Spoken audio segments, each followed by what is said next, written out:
Hi, I'm Tradu once again, and I'll be doing another one of these VOD reviews of my kill on Mythic Volcoross.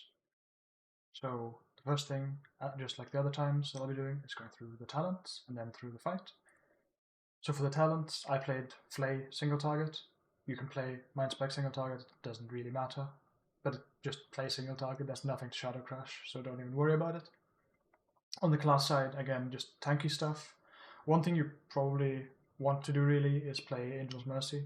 It's a bit annoying to path to, but if you do, you can use it on either each Serpent's Fury, the big AoE at the start of each phase of the boss, or you can use it on one of the coiling eruptions where you soak one of your guys.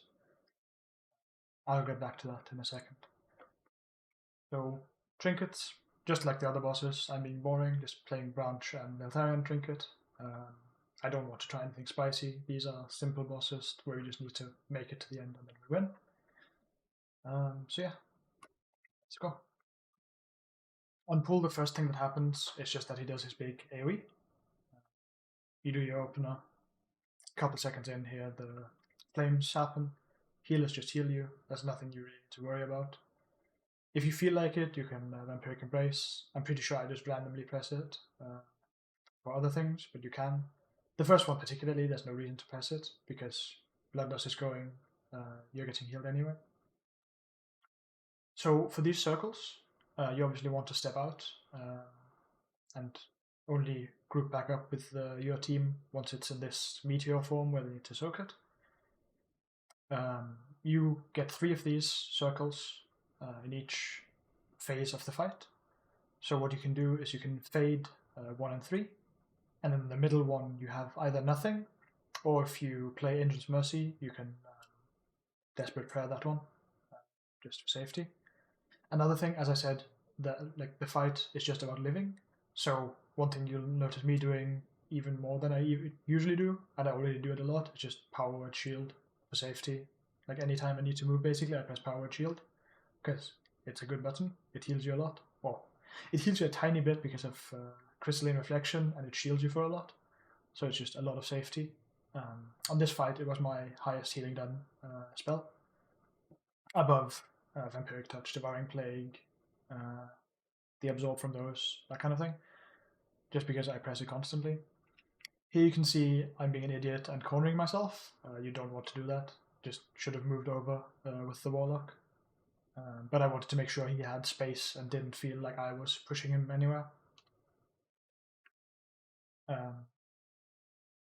So, yeah. You have your team, obviously. You want to ideally make sure that you just move away from where you pulled the boss, basically. Just keep moving forward along the ring. I'm on the left side, so in my case, that's going left. Just so everybody knows where they're going.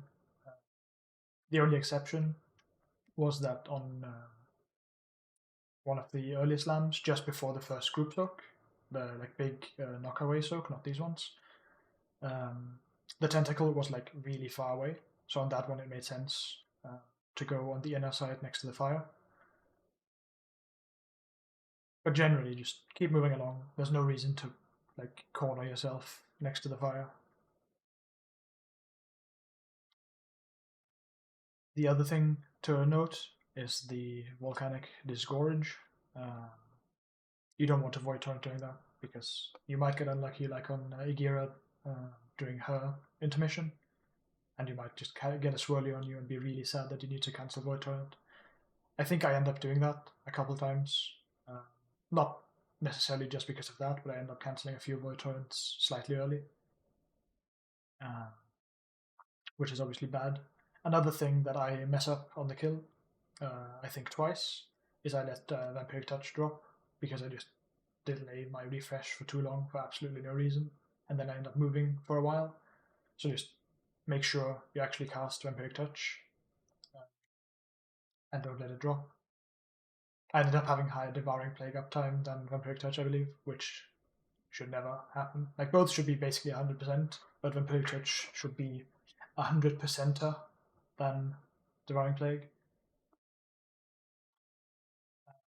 One other notable thing that might only apply to a few people, but it did for me, is that on pull, and just in general, ideally, I give PI to our hunter, Draco, but he is assigned to the other side because he's also a target for our augment evoker.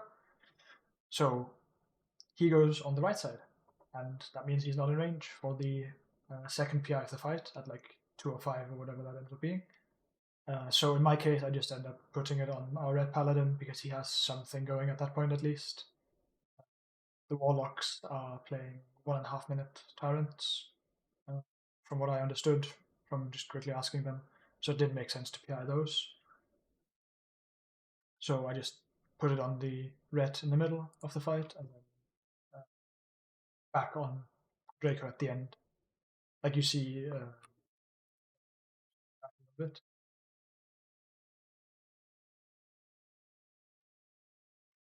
Like it's coming up now.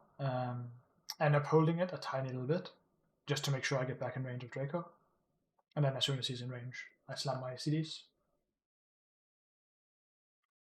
And then, yeah, basically the boss pulls over and you get some absolutely useless loot because that's just how early bosses work. So, yeah, thank you for watching. Let me know if you have any questions in the comments. And, yeah, see you for the next one, hopefully.